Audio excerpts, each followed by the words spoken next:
Mesdemoiselles et messieurs, chers amis, salut.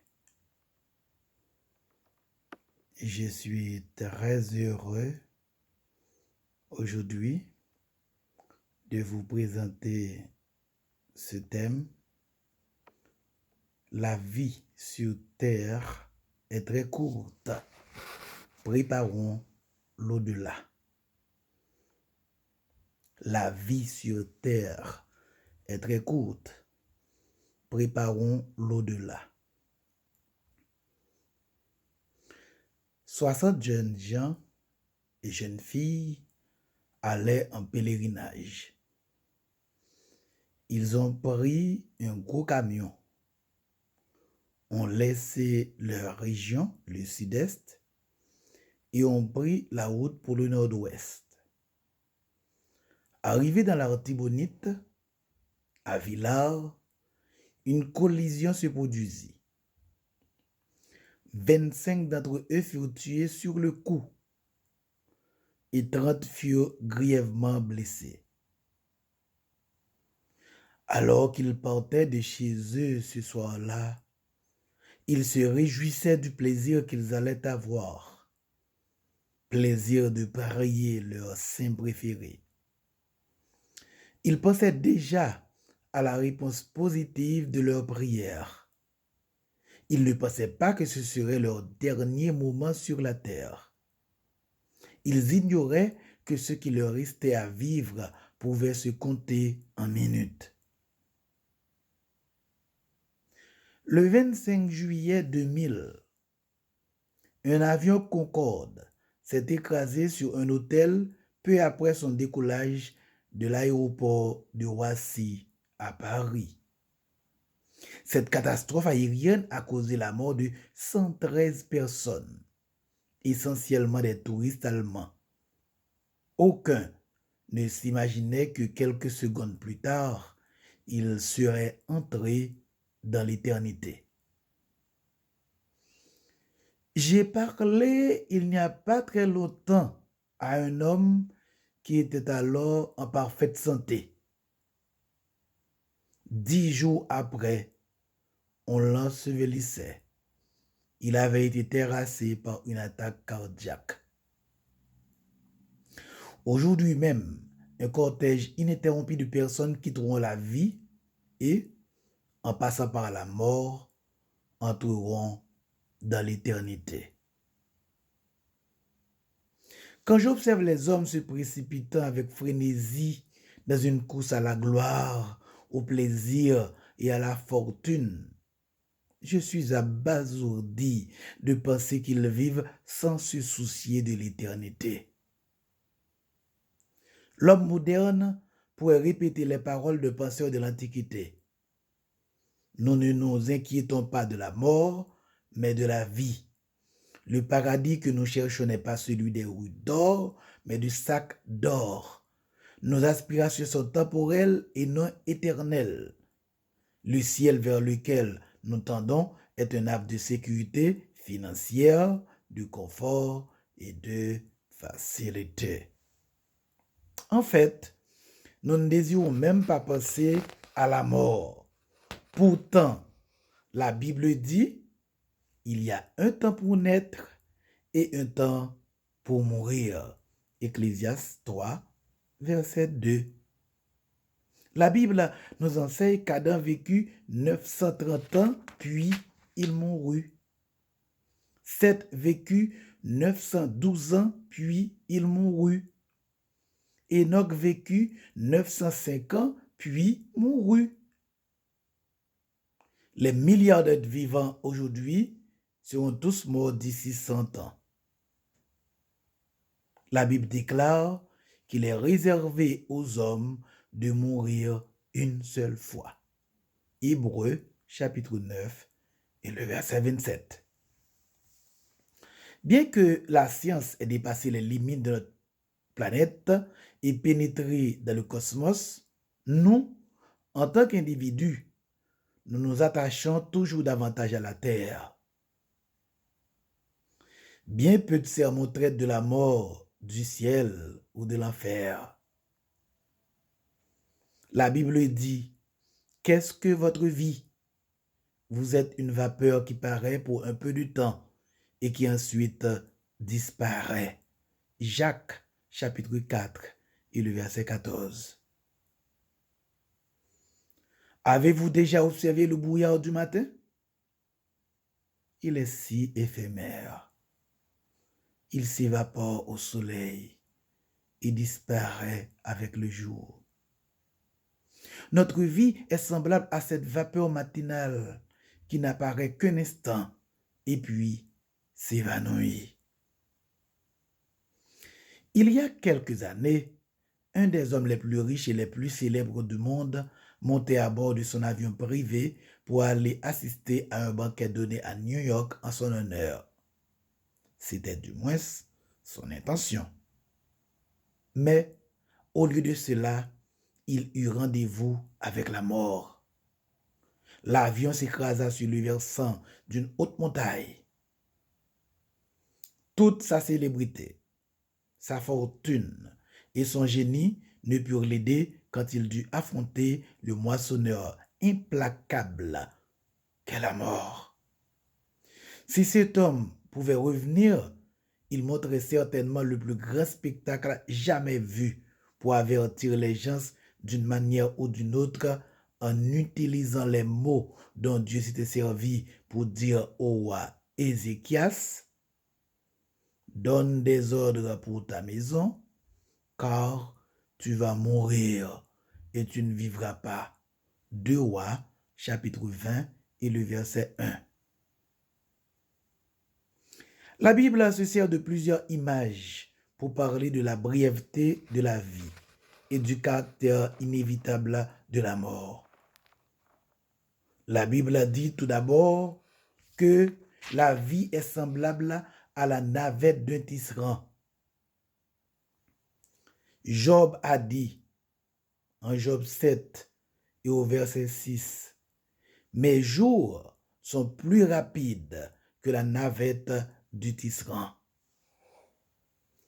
La Bible dit qu'à la mesure de l'éternité, nos jours sont comparables à la navette du tisserand. Même si vous vivez jusqu'à un âge avancé, 70, 80, 90 ans ou même 100 ans, votre vie n'est qu'un clin d'œil à l'échelle de l'éternité. Un poète a dit, ce n'est que lorsque le temps, d'une main implacable, a arraché la moitié des pages du livre de la vie humaine pour allumer les brasiers de la passion, que l'homme commence à se rendre compte que les feuillets qui restent à vivre ne sont plus très nombreux. Posez votre main sur votre cœur et sentez-le battre. Il répète, vite, vite, vite, vite. Écoutez l'horloge au mur. Elle redit sans cesse, vite, vite, vite, vite, vite. Vous avez quelques brèves années à vivre et chaque jour les raccourcis de 24 heures. La vie a une fin. Ésaïe a dit, « Je sens le fil de ma vie coupé par un tisserand qui me retrancherait de sa trame. Du jour à la nuit, tu m'auras achevé. » Oui, la Bible dit que nos jours sont aussi fugitifs que la navette d'un tisserand. La Bible dit aussi que la vie est comme une ombre. 1 Chronique 29, verset 15 dit, « Notre vie sur la terre est aussi éphémère qu'une ombre passagère qui passe sans espoir. » Chers amis, le monde n'est pas une demeure permanente. Que vous construisez une cabane ou un palais, quel qu'en soit le prix, ce ne sera jamais qu'une habitation temporaire. Votre vie n'est qu'une ombre fugitive sur l'horizon de l'éternité. Quand Sir William Wesley fut conduit à l'échafaud, il sortit sa montre de sa poche, la tendit au médecin qui l'assistait et lui dit: « Voulez-vous vous charger de cette montre et la garder? Je n'en ai plus besoin, car j'ai maintenant affaire avec l'éternité. » Pour chacun de nous, le temps s'enfuit et que nous le reconnaissions ou non, nous avons affaire avec l'éternité. Job a déclaré: « Ces jours sont fixés. Tu as compté les mois. Tu as marqué le terme qu'il ne saurait franchir. » Job 14 et le verset 5. Les Écritures nous enseignent ici que Dieu a fixé le moment exact où nous devons mourir. Il a marqué le terme que nous pouvons franchir. Il me semble que notre premier but dans la vie devrait être de nous préparer à mourir. Tout devrait y être sanctifié. J'ai la certitude que quand un homme est prêt à mourir, il est aussi prêt à vivre. Il faut être prêt à mourir pour vivre. Nos jours sur la terre sont comme l'ombre. Nos vies dirigées vers l'éternité sont semblables à un nuage fugitif et léger qui s'évapore au rayon du soleil. La Bible nous rappelle que nos jours sont comme l'herbe. Le psalmiste a dit: « L'homme, ses jours sont comme l'herbe. Il fleurit comme la fleur des champs. Lorsqu'un vent passe sur elle, elle n'est plus, et le lieu qu'elle occupait ne la reconnaît plus. » Psaume 103, les versets 15 et 16. L'enfance, la jeunesse, l'âge mûr et la vieillesse sont les brefs chapitres de la rapide histoire de la vie. Il nous semble souvent que c'était hier que nous courions pieds nus dans les champs avec l'insouciance d'un enfant. Puis vint la jeunesse avec ses joies mélangées, ses merveilles et son sentiment de la douceur de vivre. Nous devenons soudain des adultes. Les fleurs de la vie arrivent à leur plein épanouissement et plus de la moitié de nos jours se sont envolés. Il s'écoule maintenant à une vitesse toujours plus grande, semble-t-il, à mesure que nous avançons vers la vieillesse. Nos jours sur cette terre sont tellement semblables à une fleur. La Bible nous apprend que la vie est une grande incertitude. Elle est comme une vapeur qui apparaît pour un peu de temps et qui disparaît. Cependant, la Bible enseigne aussi que nos vies sont des occasions glorieuses. Elles sont faites de petites minutes d'or, portant chacune une part d'éternité. La Bible nous exhorte à racheter le temps, car les jours sont mauvais. Éphésiens chapitre 5 et le verset 16. Si nous ne profitons pas de cette petite parcelle de l'éternité appelée vie, nous le regretterons toujours. Chers amis, nous n'avons qu'une vie qui sera vite passée. Seul ce que nous aurons fait pour Christ durera. César Borgia dit dans ses derniers moments: « J'ai tout prévu au cours de ma vie, sauf la mort. Et maintenant, malheureusement, il me faut mourir sans y être préparé du tout. » J'ai parlé à un homme sur son lit de mort. Il avait 80 ans et avait été en bonne santé toute sa vie avant cette courte maladie. Il gémissait et se tordait sur son lit. Par moments, il criait presque disant: « J'ai fait beaucoup de mal aux autres. J'ai réalisé des actes honteux, pasteur. Aurais-je la vie éternelle? Il était un protestant baptiste. Il était plus religieux qu'enfant de Dieu. La Bible nous enseigne que la vie ne se termine pas au cimetière. Dans 100 000 ans, vous serez aussi vivant que vous l'êtes maintenant. Dieu a créé l'homme différent des autres créatures. Il l'a fait à son image. Lorsque notre corps meurt et que notre vie sur la terre est finie, notre esprit, lui, continue à vivre toujours. Nous perdons et vilipendons tellement de temps. Nous en avons pour la télévision, la lecture, Facebook, Twitter, Instagram, les distractions mondaines en général et mille autres choses. Mais point pour Dieu. Et pourtant, un des vrais buts de la vie, c'est de se préparer pour l'éternité. Cette vie doit être employée pour préparer notre vie future.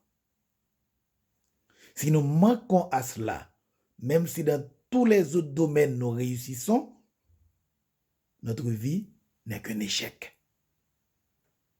La Bible nous avertit du danger de manquer le but en nous disant: comment échapperons-nous si nous négligeons un si grand salut? Hébreux chapitre 2 et le verset 3.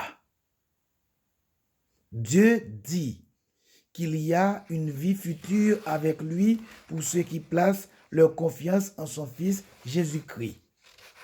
Les Écritures nous annoncent aussi qu'il y a un enfer de séparation d'avec Dieu pour tous ceux qui ont refusé ou rejeté ou négligé de recevoir son Fils Jésus-Christ. Victor Hugo a dit une fois: je sens en moi la vie future. À la mort, nous changeons de vêtements, poursuit-il. Cyrus a déclaré: je ne peux pas m'imaginer que l'âme ne vive que lorsqu'elle reste dans un corps mortel. Emerson a dit: la preuve éclatante de l'immortalité réside dans notre insatisfaction face à toute autre conclusion. De son côté, Mark Twain a écrit: je n'ai jamais trouvé ce qui pourrait être un atome de vérité dans l'existence de la vie future. Et pourtant, je suis fermement enclin à en attendre une. La grande question est maintenant celle-ci, chers amis. Êtes-vous prêts à rencontrer Dieu? Dieu a dit à Ézéchias: donne tes ordres à ta maison, car tu vas mourir et tu ne vivras plus. 2 Rois 20, verset 1.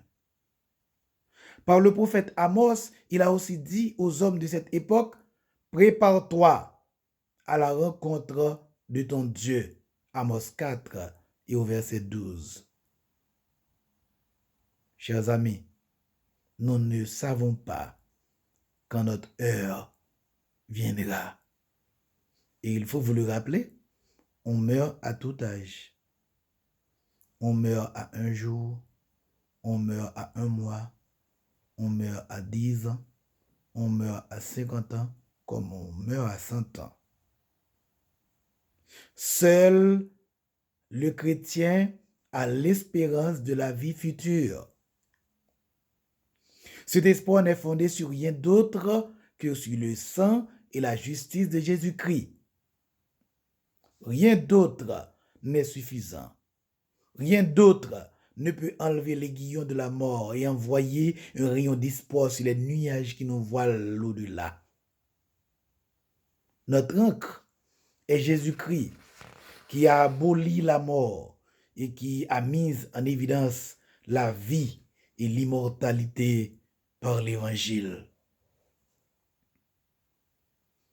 John Bunyan, l'auteur du Voyage du pèlerin, a dit au moment de sa mort, « Ne pleurez pas sur moi, mais sur vous. Je vais vers le Père de notre Seigneur Jésus-Christ. Il me recevra, bien que je sois pécheur, à cause des mérites de son Fils. J'ai la confiance que nous nous retrouverons avant qu'il soit longtemps pour chanter le cantique nouveau et être heureux pour toujours. » Quelle est votre vie? Est-ce une jungle de passion et d'appétit déchaînés? Est-ce un enfer sur terre? Ou est-ce un hymne de louange et de gloire à celui qui vous a aimé et qui s'est donné lui-même pour vous? Pour édifier votre futur, vous pouvez avoir recours à deux sources. Satan est prêt à vous fournir la convoitise, la passion, l'envie, la cupidité, l'égoïsme et l'orgueil. Il peut vous procurer tout cela facilement et sans restriction. Jésus-Christ, lui, vous offre la vie, la communion, la paix, la miséricorde et l'espérance. C'est à vous de choisir quelle sorte de vie vous allez vivre. Le choix dépend de vous. Ne l'oublie pas. La religion ne sauve pas. Les dénominations, baptisme, pentecôtisme, adventisme, jéhovisme, méthodisme et j'en passe, ne sauvent pas. Le Christ Jésus seul sauve par grâce.